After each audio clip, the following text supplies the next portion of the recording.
Et si je vous disais que pendant des décennies, l'Afrique a été le cimetière roulant de l'Europe. Des camions en fin de vie, des moteurs usés, des freins fatigués, des véhicules trop polluants pour rester en Europe, revendus à des prix d'or en Afrique. Mercedes 1898, vendu comme un trésor. Volvo 2003, facturé comme un bijou. Et tout cela avec la bénédiction de certains concessionnaires locaux et de monopoles qui s'imposaient. Une dictature silencieuse sur la logistique et le développement des entreprises africaines. Les entreprises africaines payaient 2 à 3 fois plus cher qu'en Europe. Les pièces détachées hors de prix. Le SAV, long, compliqué, dépendant de réseaux fermés. Acheter des camions neufs européens était un luxe insolent, seulement réservé aux multinationales étrangères et à quelques entreprises au prix de prêts exorbitants auprès des banques. Et puis, il y a eu des signaux d'alerte. Des scandales comme le dossier Cotradis avec la marque Iveco qui illustrent à quel point certains importateurs locaux profitaient du monopole, des surfacturations, des ententes, des situations qui montraient clairement une réalité. L'Afrique ne contrôlait pas sa logistique, elle la subissait. Mais pendant que ce système s'essoufflait, un autre moteur commençait à gronder. Un moteur venu de l'Est. En 2014, les camions chinois ne représentaient presque rien en Afrique. À peine 10 000 unités vendues par an sur tout le continent. Juste une présence marginale, un murmure sur les routes africaines. Mais 10 ans plus tard, la réalité est méconnaissable. On ne parle plus d'un petit acteur. On parle de plus de 300 000 camions Sinotruk en circulation dans 54 pays africains. Et surtout, on parle d'un marché totalement renversé. Aujourd'hui, 80 à 85% du marché des camions lourds neufs en Afrique est contrôlé par les marques chinoises. Sinotruk, Shackman, Faotruk. En 10 ans à peine, la Chine est tombée de l'ombre à la domination totale. Dans ce documentaire, je vais vous expliquer pourquoi les camions chinois accompagnent l'Afrique dans son développement. Sans théorie de complot, sans politique, juste des faits, des chiffres, des réalités techniques et une vérité simple. La Chine a compris ce dont l'Afrique avait réellement besoin. Avant d'entrer dans l'histoire de chaque marque, il faut d'abord comprendre une vérité simple. Les 3 éléments essentiels d'un camion, ce ne sont pas le logo, l'image ou la marque. Ce sont le moteur, celui qui détermine la puissance, la consommation, la fiabilité. Un bon moteur, c'est 60% du camion. La boîte de vitesse, elle porte la charge, elle encaisse la force, elle décide si le camion monte ou s'arrête sur le côté. Le châssis, l'ossature, là où se cache la vraie solidité, là où beaucoup de fabricants trichent en réduisant l'épaisseur pour gagner quelques dollars. On a trop longtemps pensé que allemand égale bon, chinois égale faible. C'est vrai, il y a 20 ans. Mais aujourd'hui, les moteurs chinois viennent de partenariats avec MAN, Cummins, Caterpillar. Les boîtes sont sous licence ZF. Les châssis sont renforcés pour les routes africaines. Le mur s'est effondré. En Afrique, ce qui fait la différence, ce n'est plus les logos. C'est l'adéquation du camion au terrain. Et c'est ici que les 3 géants chinois arrivent dans l'histoire, chacun avec son héritage et sa stratégie. Parlons de Fao. Faotruk, c'est la marque de camion du tout premier constructeur automobile de Chine. Fao signifie First Truck Work, autrement dit, première usine automobile. En chinois, Ichi, groupe automobile numéro 1 de Chine. Un nom historique, car Fao a été la toute première grande entreprise automobile fondée en 1953, au début de l'industrialisation moderne du pays. Avec son siège situé à Changchun dans la province historique de Jilin, cette entreprise directement dirigée par le gouvernement central chinois compte plus de 24 800 employés, une capacité de 310 000 camions produits chaque année et plus de 7 millions de véhicules fabriqués depuis sa création. Depuis plus de 60 ans, Faotruk a développé cette génération de camions phares devenus des références en Chine comme à l'international, comme le J6H et le J6P. Et sur la scène mondiale, Faotruk s'impose de plus en plus. La marque est présente dans plus de 80 à 100 pays et vise les 500 000 véhicules vendus par an, dont environ un tiers destiné à l'exportation. Derrière Faotruk, il y a un géant groupe, Fao Group, un pilier de l'économie chinoise. En 2020, la valeur de la marque a été estimée à 338,58 milliards de renminbi. Le groupe figurait au 89e rang du Fortune Global 500 et 9e rang des 500 plus grandes entreprises chinoises et reste le premier du secteur automobile en Chine depuis 17 ans. Faotrok, c'est la puissance industrielle, la fiabilité et une ambition mondiale. Un partenaire solide pour tous les projets qui exigent robustesse et performance. Un autre nom incontestable des marques chinoises, c'est bien sûr Sinotruk. Sinotruk, c'est l'un des géants mondiaux de camions lourds. Officiellement, son nom complet, c'est China National Heavy Duty Truck Group. Mais partout dans le monde, on l'appelle simplement Sinotruk. Le siège est basé à Jinan, dans la province du Shandong. Et l'histoire de l'entreprise remonte à 1930. Sinotruk est reconnu comme le berceau de l'industrie chinoise du camion lourd. Aujourd'hui, Sinotruk, ce sont des chiffres très parlants. Plus de 30 000 employés dans le monde. Plus de 3 millions de véhicules Sinotruk en circulation sur les routes. Une présence dans plus de 150 pays et régions. Et 21 pays qui accueillent des usines d'assemblage à l'étranger. Derrière ces chiffres, il y a une vraie puissance technologique. Sinotruk, c'est aussi plus de 7700 ingénieurs et experts en recherche et développement, spécialisés dans le design de véhicules, les moteurs, les technologies intelligentes, les nouveaux matériaux et les procédés de fabrication avancés. Les camions Sinotruk couvrent un large spectre d'applications. Logistique urbaine, transport pour les bâtiments et la construction, longue distance, les mines et véhicules spéciaux pour des opérations exigeantes. Sinotruk, c'est un acteur historique, un leader du camion lourd chinois avec une empreinte mondiale et une offre pensée pour les clients qui cherchent robustesse, capacité et fiabilité sur le long terme. Dans la province historique de Shaanxi, dans la ville de Xi'an, le colosse des véhicules lourds naîtra, Shackman. L'histoire de Shackman commence en 1968 avec le modèle SX 250, le premier camion tout-terrain lourd développé avec des droits de propriété intellectuelle indépendants en Chine. Depuis, la marque n'a cessé de monter en puissance. Aujourd'hui, Shackman, ce sont des chiffres très parlants. Plus de 25 000 employés, plus de 100 filiales, plus de 2,4 millions de camions livrés dans le monde, plus de 360 000 véhicules exportés, et une capacité de plus de 600 camions produits chaque jour. La marque est présente dans plus de 140 pays et marchés à travers le monde et fait partie du premier échelon de l'industrie du camion lourd en Chine, avec une production annuelle qui a déjà dépassé les 190 000 unités. Mais Shackman, ce ne sont pas que des chiffres, c'est aussi une promesse de marque très claire: to satisfy consumers with ultimate quality. En clair, satisfaire les clients avec une qualité ultime et aller toujours 1 kilomètre de plus pour apporter la bonne solution. En résumé, Shackman, c'est une base industrielle solide, une présence mondiale et des camions pensés pour ceux qui ont besoin de fiabilité, robustesse et de performance au quotidien. Désormais, sur nos chantiers, les mines, les entrepôts et les ports, ces marques sont dans le quotidien des Africains. Mais la vraie question est de savoir comment ces marques se sont tellement imposées en Afrique. Comment ont-elles inversé la tendance sans faire de bruit? Et c'est ici que ce documentaire prendra une autre tournure.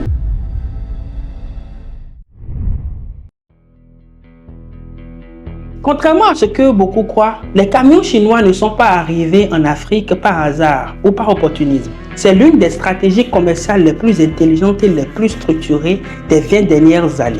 Voici comment ils ont pénétré le marché africain en 6 étapes rigoureuses. Première étape, observer le marché africain comme un terrain stratégique. Dans les années 90, les géants chinois identifient 3 réalités africaines. Routes difficiles, besoin de châssis solides de suspension renforcée, carburant parfois de mauvaise qualité, besoin de moteurs simples et tolérants, pouvoir d'achat limité, impossible de payer 150 000 € pour un camion neuf. Ce que l'Europe n'avait jamais voulu entendre, la Chine l'a compris immédiatement. Deuxième étape, créer des camions Africa Edition. La Chine n'a pas simplement exporté les camions, elle les a adaptés. Moins électronique, moteur plus économique, filtre renforcé, châssis apaisi, benne pensée pour la surcharge, boîte de vitesse simple faciles à réparer. Là où les camions européens devenaient sensibles, les camions chinois devenaient résistants. Étape 3. Attaquer le problème des pièces détachées. Les Européens avaient un marché captif. Peu de pièces, chères, importées lentement, dépendant de concessionnaires. Les Chinois ont fait l'inverse. Créer des entrepôts géants de pièces détachées dans les capitales africaines. Former des mécaniciens locaux. Standardiser leurs moteurs. Aller sur les modèles Weichai, a priori. Résultat, réparation partout. Pièces accessibles. Moins de dépendance, moins d'immobilisation. Étape 4. Le prix choc. Quand un euro neuf arrive entre 30 000 et 40 000 $, l'Europe ne peut pas suivre. Les entreprises africaines comprennent soudain qu'elles peuvent s'équiper. 3 camions chinois pour le prix d'un Européen, 10 camions pour le prix d'une flotte européenne. Les mines, les cimentiers, les ports, les usines agro commencent à basculer. Étape 5. Implémentation locale en Afrique. La Chine va encore plus loin. Usine Sinotruk au Nigeria. Usine FAO en Afrique du Sud. Assemblage SKD au Kenya, Maroc, Égypte. Dépôts régionaux de pièces. C'est inédit. Jamais l'Europe n'avait fait cet effort industriel vers l'Afrique. Et en dernière étape, gagner le cœur des chauffeurs et des mécaniciens. C'est une étape que l'Europe a toujours sous-estimée. Le chauffeur africain aime un camion qui démarre le matin, qui supporte la surcharge, qui se répare avec les moyens du bord. Le mécanicien africain aime un camion qu'il peut ouvrir, qu'il peut ressouder, qu'il peut adapter. Les camions chinois les ont parlé et ils ont répondu. Le résultat, en 10 ans, le paysage routier africain a changé. Les 30 tonnes OWO, les bennes, Shackman et les tracteurs FAO sont devenus omniprésents. La Chine ne s'est pas imposée par hasard. Elle s'est imposée par stratégie. Cette stratégie a été dupliquée par toutes les marques chinoises pour pénétrer le marché africain. Mais les consommateurs ont constaté les particularités sur le terrain. Chaque monde ressort comme le camion qui n'a pas peur du travail sale. Félicité par les miniers et les cimentiers, il a été spécialement conçu pour surmonter les surcharges. Pour son développement, il a eu à s'allier avec le constructeur allemand MAN pendant un temps et aujourd'hui, il utilise le moteur incontournable chinois Weichai. Même les Européens l'admettent. Sur les chantiers africains, chaque MAN est souvent plus adapté que leur propre modèle moderne trop électronique. Elle est généralement plus chère que les 2 autres marques. Les camions de Sinotruk et FAO ressortent comme des options les plus populaires, fiables et au prix sensiblement égal. Toujours dans la quête d'options moins onéreuses, les importateurs africains sont devenus frileux de camions d'occasion d'origine chinoise. Sur Alibaba, Made in China et chez les intermédiaires, nous remarquons une course effrénée du prix le moins cher. Et c'est là que les acheteurs commencent par s'amuser avec la queue du diable.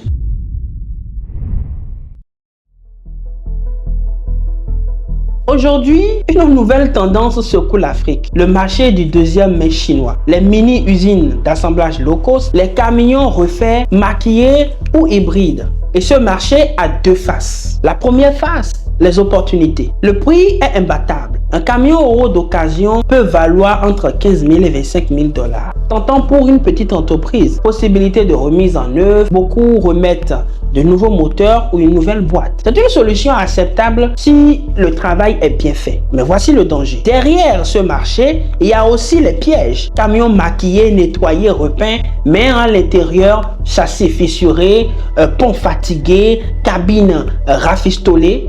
Et ces usines d'assemblage improvisées. Certaines petites usines utilisent des pièces de récupération, parfois neuves ou pas, des ponts recyclés, des boîtes neuves, des moteurs non testés et les prix sont bas, mais le risque est haut. L'illusion du semi-lustre, là où on pense acheter un camion durable, mais 3 mois plus tard, le moteur lâche. Et voici la grande vérité à retenir. Même avec un moteur neuf et une boîte neuve, un camion d'occasion reste un camion d'occasion. Le neuf, c'est le neuf. Le neuf, c'est la garantie. Le neuf, c'est la durée de vie.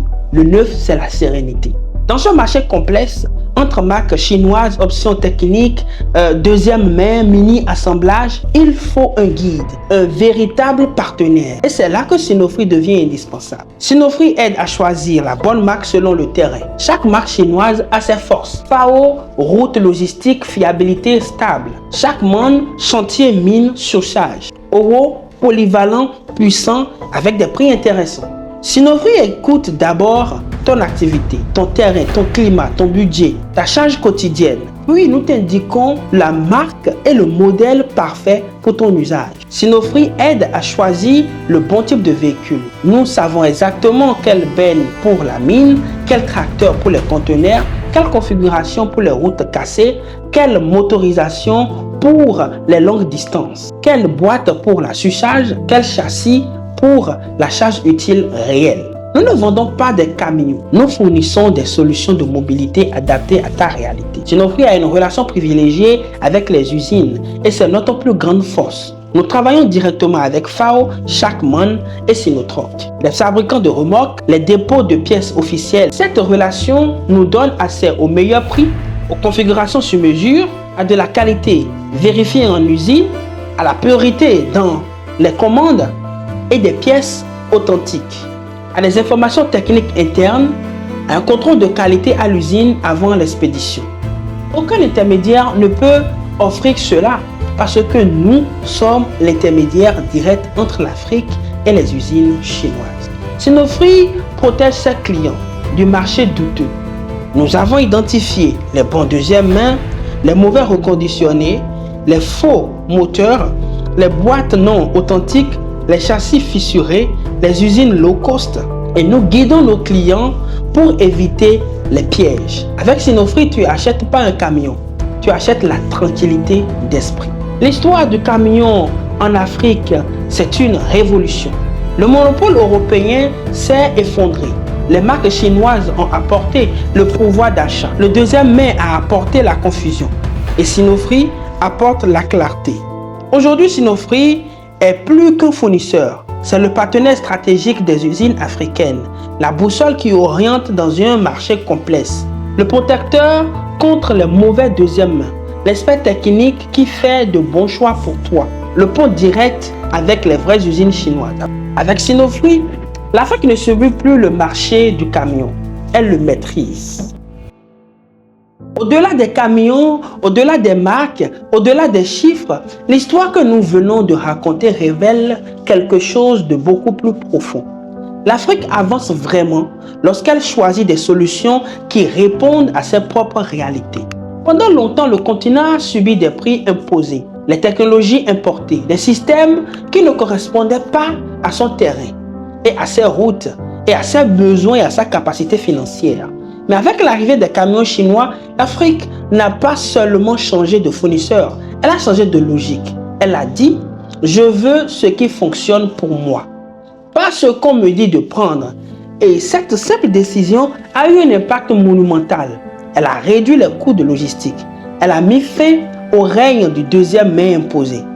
Elle a donné aux petites et aux grandes entreprises le pouvoir de se déplacer, de produire, d'exporter sans aucun problème. Elle a libéré la circulation des biens. Elle a accéléré le développement. Cette transformation prouve une chose essentielle. Le progrès africain ne dépend pas uniquement de grandes résolutions spectaculaires. Il dépend de choix pragmatiques, cohérents et structurés, faits par l'Afrique et pour l'Afrique. Quand le continent identifie un besoin réel, qu'il l'analyse sans contrainte et qu'il adopte des solutions adaptées plutôt que des solutions imposées, alors le changement devient inévitable. Le succès des camions chinois n'est pas un hasard, c'est le résultat d'un travail structuré, d'une compréhension fine du terrain, d'une approche réaliste et non idéologique. Et c'est peut-être là la plus grande leçon. Le développement africain se construit en choisissant ce qui marche, en adoptant ce qui existe et en assumant ses propres modèles. Quand l'Afrique cesse de subir et recommence à décider, elle transforme son avenir. Et ce que nous avons vu avec FAO, Shackman et Sinotruk n'est qu'un exemple, un avant-goût de ce que le continent peut accomplir lorsqu'il choisit enfin ses solutions pragmatiques, structurelles et souveraines. Le futur n'est pas imposé à l'Afrique. Le futur, l'Afrique peut le construire et elle vient de le prouver.